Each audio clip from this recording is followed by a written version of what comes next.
안녕하세요. 로버스 법률사무소 대표 변호사 신은정입니다.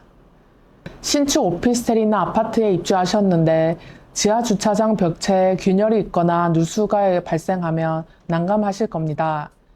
이때 호실 소유자로 구성된 관리단은 시공사나 시행사를 상대로 하자 보수를 요구하거나 하자 보수비를 청구하게 됩니다. 오늘은 집합 건물에서 발생한 하자 보수비 청구 소송에 대한 사례를 살펴보겠습니다.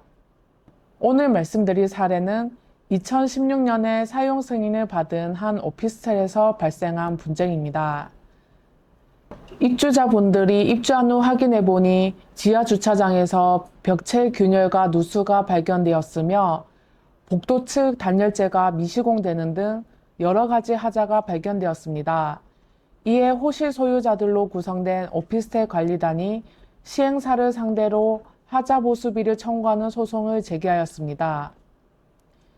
이 사건의 재판 과정에서는 크게 세 가지가 핵심 쟁점으로 다뤄졌습니다. 먼저 미분양 호실을 가진 분양자의 의결권 포함 여부입니다.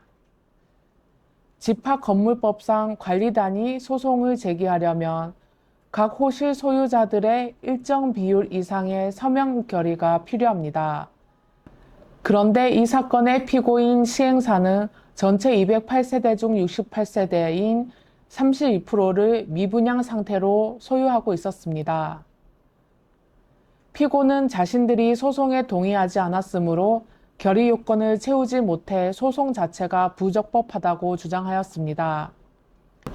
하지만 재판부는 시행사가 소유한 미분양 세대는 결의 요건 산정에서 제외해야 한다고 판단했습니다. 시행사의 의결권을 포함하면 호실 소유자들이 시행사를 상대로 하자 책임을 묻는 것 자체가 불가능해지는 불합리한 결과가 발생하기 때문입니다. 두 번째로 설계 도면과 준공 도면 중 어느 것이 기준이 되는가입니다. 복도 측 외벽에 단열재가 시공되지 않은 부분에 대해서는 피고가 주장하기로는 최종 완성된 도면인 준공 도면에는 단열 시공이 명시되어 있지 않았으므로 하자가 아니라고 하였습니다. 하지만 재판부의 판단은 달랐습니다. 주택의 설계도서 작성 기준상 승인된 시공 도면보다 설계 도면이 우선하여 적용된다고 보았습니다. 설계 도면에 단열 시공이 지시되어 있을 뿐만 아니라 단열이 안 될 경우 건물의 기능상 지장을 초래하므로 이는 명백한 하자로 인정되었습니다. 세 번째로 건물의 자연 노후화에 따른 책임 제한입니다. 재판부는 피고의 하자 보수 책임은 인정했지만 100% 전액을 인정하지는 않았습니다. 건물이 사용 승인을 받은 후 하자 감정을 위한 현장 조사가 이루어지기까지 약 2년 6개월이 흘렀고 이 기간 동안 건물의 자연적인 노후화가 진행되었다고 본 것입니다. 시공상 잘못된 부분과 자연적으로 노후화된 부분을 엄격히 나누기 어렵다는 점을 고려해 피고의 손해배상 책임을 75%로 제한하는 판결을 내렸습니다. 다음으로 하자 보수비 청구 소송에서 많이들 궁금해하시는 부분이 있습니다. 시공사와 시행사 모두에게 소송을 제기할 수 있는지입니다. 원칙적으로 분양 계약을 한 시행사를 상대로 하자 담보 책임을 묻게 됩니다.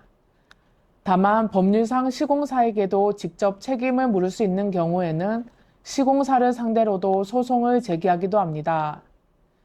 누구를 상대로 청구할지는 사건의 사실관계와 적용 법률에 따라 달라지므로 소송 전에 법률적인 검토를 받는 것이 중요합니다.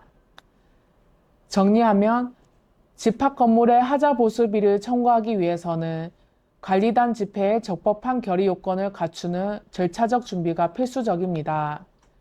또한 시공 상태가 설계 도면이나 관련 법령의 기준에 미치지 못한다면 이를 명확히 대조하여 하자로 인정받아야 합니다. 비슷한 분쟁을 겪고 계신다면 고민하지 마시고 도면 확인부터 호실 소유자 분들의 의견 취합까지 초기 대응을 철저히 진행하시기 바랍니다. 지금까지 로버스 법률사무소 대표 변호사 신은정이었습니다. 감사합니다.